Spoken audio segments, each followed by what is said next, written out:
Hey everyone, welcome back. This is our little behind the scenes segment. So I'm sitting here with the Woz, Lyall, and we've kind of shaken out some of the cobwebs. That was a pretty heavy sit down, but Lyall wanted to just touch on something that's very important to him, and that's the notion of some people want to communicate this, some people don't, you know. Yeah, and I'm not trying to, I think it's a very personal decision you have to make.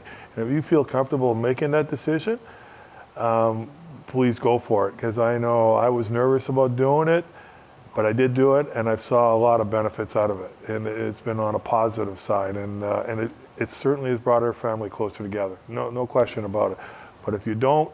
Please don't see me as a person that's trying to tell people what to do or how to do it. We all do it our own way. Yeah, we all do it our own way. But I do think you can't argue the fact that, awareness does help, right? There's no question. I didn't point out to you, actually, Jim. I think a guy that made it happen for me was my buddy Louis Pasaglia.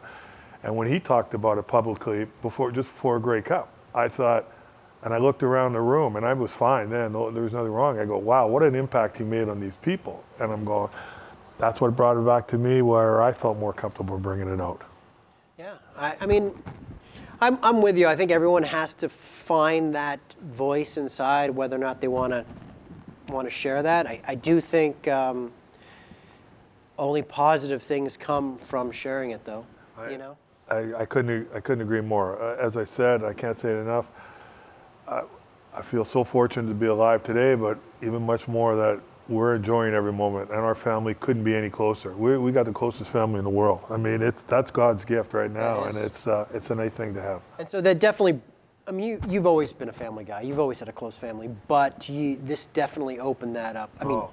It's brought the four of us, Nick and Chris, and my boys are, I know I'm biased, but they're the greatest kids in the world already, and it just has even brought us closer together. And real quick, so your sons, let's do a shout out. One is in Quality Foods, correct? Yeah, store manager of Quality Foods. Store manager at Quality Foods, so he's doing quite well.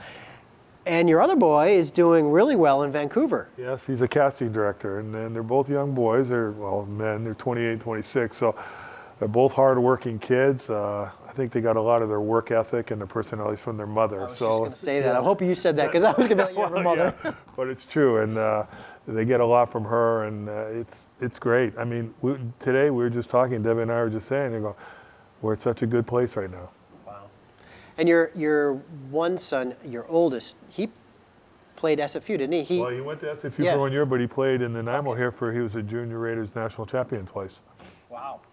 Amazing. Yeah, that was pretty good. Yeah, so he was following in Dad's footsteps? He was, and then he got a major injury, and that sort of called it a day for him. But he moved on, and he's doing very well. Yeah, And he's doing well, so. He is. He's competitive, and he's competitive in the business world too, to do well, so that makes me happy. Good. How's your golf game doing, by the way? Well, it's as good as ever. Horrible, but it's enough to take money from Noel, right? Your father-in-law, so it's good enough. So if you want to make a quick buck, challenge him to golf.